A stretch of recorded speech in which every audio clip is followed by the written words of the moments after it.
All right, ready when you are. March 13th, 2020. The first Friday the 13th of the year brought quite the shock to our school here in Wheeling, as well as many other schools around the state and country. That day, our world turned upside down. We'd been preparing improved sanitation techniques and strict hand washing times in anticipation of another pandemic we just assumed would never be. And that morning, we even made a silly video that would never be seen of a bunch of kindergartners singing happy birthday. It was literally her birthday, to my head of school as she scrubbed her hands for the proper 20 seconds. Even though it was one of those kind of slow droning happy birthdays, more like washing your hands to taps. But by the end of school that day, 7 states, including our own, had shuttered their doors. And these closures were anticipated to last for about 2 weeks while we as a society flattened the curve. And then soon after that news broke, my head of school gathered everyone in the small campus amphitheater. And she produced what I can only describe as a masterclass of delivering difficult news to children. And by the end of her speech, there wasn't a cheek left unsoaked. Kids, students, teachers, parents, and these little kids, little school-age kids were devastated and just wanted to stay in school. And I think that really speaks to the power of her words, but also the culture that we've built at our school. The kids seemed to know, though, what many of us knew. There was little to no chance that we'd make it back for any normal sense for the remainder of the year. So we left on a Friday the 13th, nary a Monday in sight, a weekend ahead that may well never end. But so while I woke up on Saturday, terrified of the days ahead, I spent the morning laughing with my little 3-year-old daughter, Hazel, as she twirled around.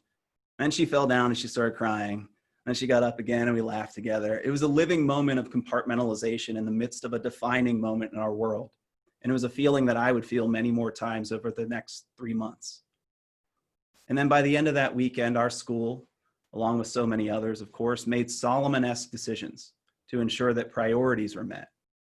And those meant taking a hard look at and really at times sacrificing certain aspects to our identities as schools. You know, for example, Wheeling Country Day School, we're high touch. We hug and we hold and we play together constantly, teachers and students alike. I mean, my wife works here, so talk about high touch, you know what I'm saying? Other schools may not be so high touch, but all of us had to choose between what makes us great and what makes us tick. What's our identity versus what's best for the kids in a desperate moment. It's a Sophie's choice and it's traumatic. But what we knew and every educator knew, and really every kid that's ever stared at the boring ass local news during a snowstorm knows, if you call it too early, all bets are off. Anyone ever live in an adolescent laden neighborhood when the snow days called at like 7 o'clock at night? You might as well pass out paper bags full of dog crap and lighters like some kind of Billy Madison s'mores kit. Judas Priest, Barbara, it's one of them flaming bags again. Don't put it out with your boots, Ted. It's so dumb, I'm really sorry. I can't believe they found such a good picture of me though. In all seriousness, when our schools closed, what many of our towns grappled with was the risk of creating a new generation of latchkey kids overnight.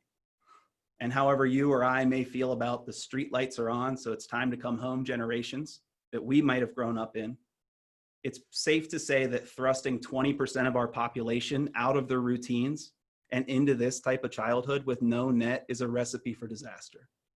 Hell, half the parents weren't even there because they were deemed essential just like us, and their worlds only spun faster, just like ours. And while they juggle the new reality of their children at home each day, so did we, so were ours. And on top of that, we invited all of their children into our homes along with us. And this meant more than a few late night snowballs or scrubbing yolk from above my window, even though that is so stupid. Why would you even egg your next door neighbor? I mean, I'm always so nice to you anyway, Dylan. Now I got to go talk to your dad. You know he's not going to do anything. I'm just going to go over there, waste my time, and I'm just going to end up back at my house, scrubbing away resentfully and looking over next door at you. What really it meant was 4-year-olds were going to learn to avoid the adults in their lives rather than lean on them for comfort.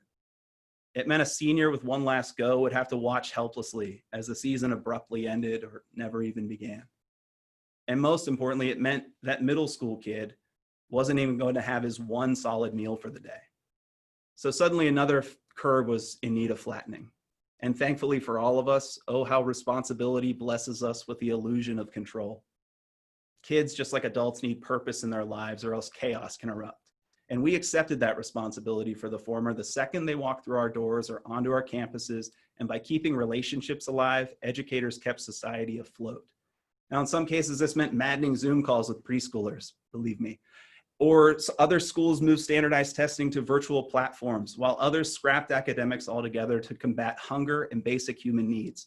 But in all cases, schools took a hard look at their role in the community that they serve. You know, for years, terms like childcare or babysitting burned pits in the stomachs of educators as we, for some reason, needed to believe that we were more than that. As if caring for children shouldn't be the primary goal of all educational institutions, of all educators, or any of us that get to interact with these little gifts in our world.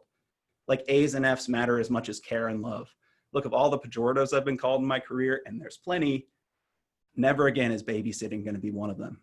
Because I've been through more than one tragedy at this school, and I've learned that it's okay to lean on the kids as well, to laugh with them and cry with them and just be near, even when I'm far. And I'm proud to know them, and I'm proud to have cared for them in this wonderfully awful year that we won't forget. And frankly, now a lot of this seems a little trite. I'm talking about how educators save society from crumbling when we're now realizing just how necessary some of that crumbling may be. We're also looking at a second of who knows how many waves yet to come, with an ever-growing population who watches Rome burn while applauding Nero's efforts to keep them warm. But we're living in a time that we'll learn about later, and change is coming swiftly. Ensuring that change is lasting, however, will fall to the teacher, in school or out, the one brave enough to recognize their importance in the lives of those they touch, and the ones who recognize the importance and honor of caring for the day. Thank you.